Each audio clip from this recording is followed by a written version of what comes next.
వికారాబాద్ లో దాదాపుగా 4 దశాబ్దాలుగా కొనసాగుతున్న భూ పరిహార వివాదం సంచలనం మలుపు తిరిగింది. కోర్టు ఆదేశాలు ఉన్నప్పటికీ బాధితులకు చెల్లించాల్సిన పరిహారం ఇప్పటికీ అందించకపోవడంపై తీవ్ర అసంతృప్తి వ్యక్తం చేసిన వికారాబాద్ సీనియర్ సివిల్ కోర్టు ఏకంగా ఆర్డీఓ కార్యాలయంలోని కదిలే ఆస్తులను జప్తు చేయాలి అని ఆదేశించింది.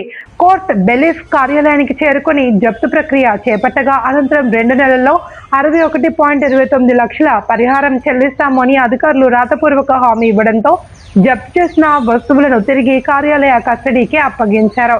1986 నుండి 87లో రైల్వే ప్రాజెక్టు కోసం బాధితుడు శశాంక్ రెడ్డికి చెందిన భూమిని ప్రభుత్వం స్వాధీనం చేసుకోగా అప్పట్లో గజానికి కేవలం 50 రూపాయలు మాత్రమే పరిహారం నిర్ణయించారు. దీనిపై కోర్టును ఆశ్రయించిన బాధితుడు జిల్లా కోర్టు నుండి హైకోర్టు, సుప్రీంకోర్టు వరకు న్యాయ పోరాటం చేసి చివరకు గజానికి 125 రూపాయలు చొప్పున పరిహారం పొందే హక్కును సాధించుకున్నారు. అయినప్పటికీ పరిహారం చెల్లింపులో జాప్యం కొనసాగడంతో కోర్టు ఈ కఠిన నిర్ణయం తీసుకుంది.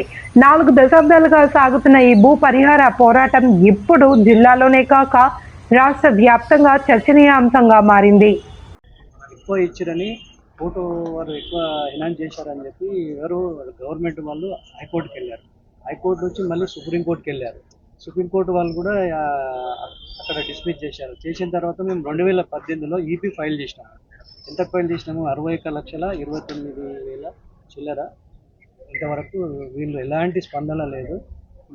లాస్ట్ 1.5 year నుంచి మేము ప్రతిసారి వీళ్ళకు అడుగుతూనే ఉన్నాము అటాచ్ చేస్తారని చెప్పి.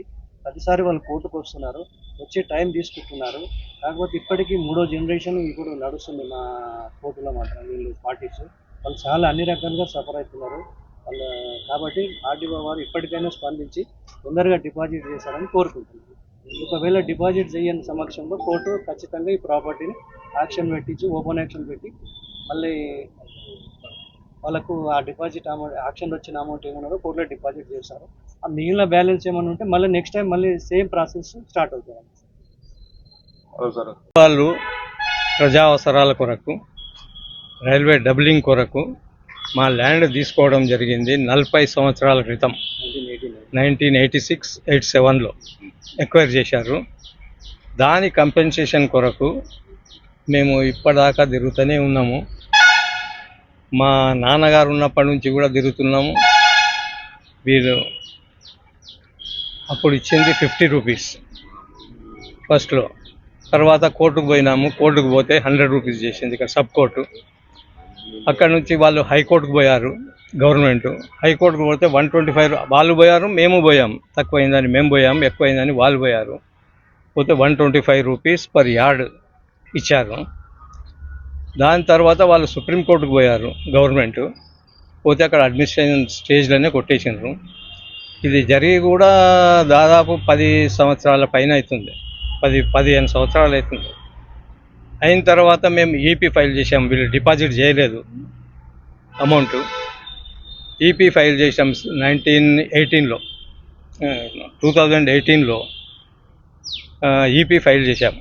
అంటే ఆ ఆర్డర్ను, హైకోర్టు ఆర్డర్ను ఎగ్జిక్యూట్ చేయమని చేస్తే ఇంతవరకు కూడా అప్పుడు ఇప్పుడు అనుకుంటా వీళ్ళు అధికారులు ఏమాత్రం స్పందించకుండా వాళ్ళు కాలయాపన చేస్తున్నారు. ఈపీ ఆర్డర్ అయ్యి కూడా 1 year పైన అయిపోయింది. ప్రతిసారి వీళ్ళు వచ్చినప్పుడల్లా అటాచ్మెంట్కి, ఇప్పటికీ 3-4 times కూడా అటాచ్మెంట్కి వచ్చాము ఇక్కడికి. ఆర్డీఓ గారు అండర్టేకింగ్ కూడా ఇచ్చారు ఇంతకుముందు. అయినా కానీ వాళ్ళ స్పందన లేదు. అండర్టేకింగ్ ఇచ్చిండ్రు ఏదో, అంతేగాని ఏం స్పందన లేదు. ఇష్యూ కూడా మళ్ళీ 6 monthsకి వస్తున్నది. కాబట్టి ఈరోజు ఖచ్చితంగా అటాచ్మెంట్ చేయడానికి మన ఆర్డీఓ ఆఫీస్కి వచ్చాము. ఇక్కడ ఉన్నటువంటి కంప్యూటర్సు, ఆర్డీఓ గారి చైరు, టేబుల్స్, ఏఓ గారి చైరు, ఇక్కడ ఉన్నటువంటి చైర్స్, కంప్యూటర్స్ అన్నీ కూడా అటాచ్ చేయడం జరుగుతున్నది.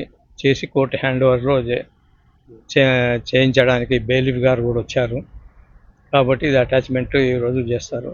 తర్వాత వాళ్ళు దీని తర్వాత ప్రాసెస్ ఏంటంటే మళ్ళీ మేము దీనికి యాక్షన్ కొరకు పిటిషన్ వేయాల్సి ఉంటుంది కోర్టులో. ఆర్డర్ అయిన తర్వాత అప్పుడు ఓపెన్ యాక్షన్ పెడతారు వీటిని. కాబట్టి ఇప్పటికైనా అంత లోపలనన్నా వీళ్ళు అమౌంట్ మాకు కోర్టులో డిపాజిట్ చేసి మాకు ఇస్తే మంచిగా ఉంటుంది. ఇప్పుడు ఎంత ఉంటుంది అమౌంట్? అది అప్పుడు వాళ్ళు రైల్వే వాళ్ళు ఎంత? ఇప్పుడు దాదాపు దగ్గర దగ్గర కోటి వరకు వస్తుంది. ఎంత అంటే 18లోనే 61 lakhs వేసాం, 61 lakhs చిల్లర. ఇప్పుడు దాదాపు 80-90 lakhs అయితే ఉంటుంది ఖచ్చితంగా అదంతా. కానీ రైతులను ఈ విధంగా వీళ్ళు బాధ పెడుతున్నారు. అప్పుడు మేము సంతోషంగానే ఇచ్చినాం. ఈ గవర్నమెంట్ రేట్ ఎట్లుంటుందో తెలుసు. ఇప్పుడు అక్కడ 40,000 ఉన్నది మా దగ్గర. ఇప్పుడు ఆ ల్యాండ్లో 40,000 గజం ఉంది. మాకు ఇచ్చింది 125 రూపాయలు. దానికి డిపాజిట్ చేయడానికి కూడా వీళ్ళు మనసు ఒప్పుతలేదు వీళ్ళకి. 2 జనరేషన్లు అయిపోయినాయి. ఇప్పుడు మా నాన్నగారు చనిపోయారు, మా అన్నలు 3 కూడా చనిపోయారు. ఇప్పుడు వాళ్ళ అంటే 3rd generation నడుస్తుంది ఇప్పుడు. అయినా మాకు అమౌంట్ లేదు.